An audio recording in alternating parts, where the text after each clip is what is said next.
এই চ্যানেলে সম্প্রচারিত সকল খবরই সচেতনতামূলক এবং শিক্ষণীয়, কোনো কিছুই প্রভাবিত নয়। আজ দীঘাতে মুখ্যমন্ত্রী মমতা ব্যানার্জি তিনি জগন্নাথ মন্দিরের উদ্বোধন করলেন।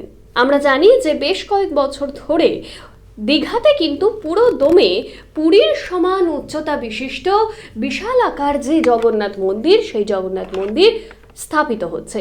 এ রাজ্যে এবার দীঘায় তৈরি হচ্ছে জগন্নাথ মন্দির, যেখানে গেলে আপনারাও পাবেন পুরীর জগন্নাথ মন্দিরের স্বাদ।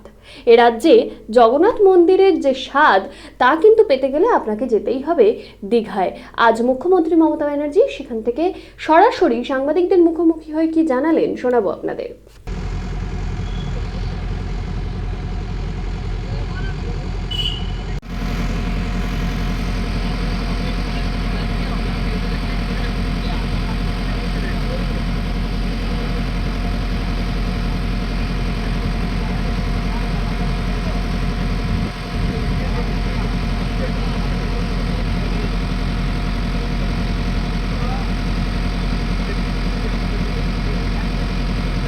কিন্তু পুজো পাঠ তো আমাদের কাজ নয়, এটা পুরোহিত যারা তারা ঠিক করে নেবে।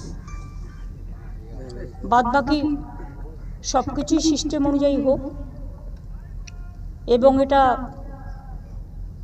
আগামী কয়েক হাজার বছর ধরে এটা একটা চিরস্থায়ী জগন্নাথ ধাম বাংলায় সুন্দরভাবে সমুদ্র তটে, সমুদ্র কন্যার জায়গায়, সমুদ্র তীরে লোকে বেড়াতে আসেন, তারা একটা মন্দিরে পুজো দিতেও চান। তাদের সকলের কথা ভেবে এটা তৈরি করা হলো। হাজার হাজার বছর ধরে এটা থাকবে, এবং আমরা চাই সারা পৃথিবীতে এই জগন্নাথ ধাম দেখতে সমস্ত মানুষেরা সমবেত হন।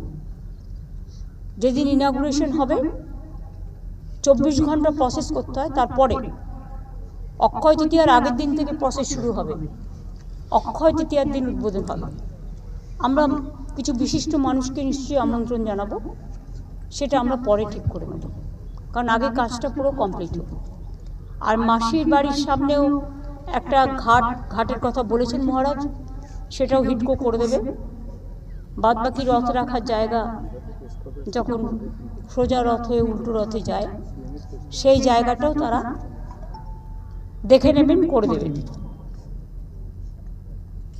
ট্রাস্টি থেকে শুরু করে এখানে একটা পুলিশ পোস্ট হবে। এই যে জেলা পরিষদের বাড়িটা দেখছেন, এটা আমরা নিয়ে নিচ্ছি। জেলা পরিষদের বাড়িটাই পুলিশ পোস্ট, এবং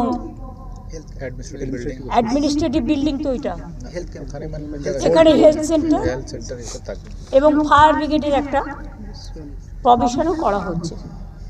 এটা ডান দিকের ওই বিল্ডিংটা আরও অ্যাডজাস্ট হবে এই জায়গার সাথে, তাতে আমাদের জমি আরও বাড়বে। আর বাঁ দিকে যেটা আমি গিয়েছিলাম, ওটা অ্যাডমিনিস্ট্রেটিভ বিল্ডিং। ওখানেও 6-7টা গেস্ট রুম আছে পুরোহিতরা যারা থাকবে তাদের জন্য।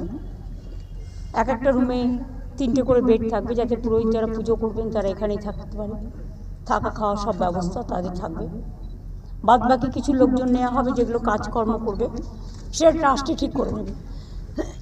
এটার ব্যাপারে আমি চাই না কোনো রাজনৈতিক হস্তক্ষেপ। এটা টোটালি, আমি কিন্তু ট্রাস্টের মেম্বার নই, আমি জাস্ট ভলেন্টারিলি আমার সার্ভিস দিচ্ছি। সুতরাং সবটাই ওনারাই করবেন। শুরুটা করে দিয়ে গেলাম, আশা করি সবটাই সুষ্ঠুভাবে সমাপন হবে। আপনাদের সকলকে আমন্ত্রণ জানিয়ে গেলাম, বাংলার সকল মানুষকে আমন্ত্রণ জানিয়ে গেলাম।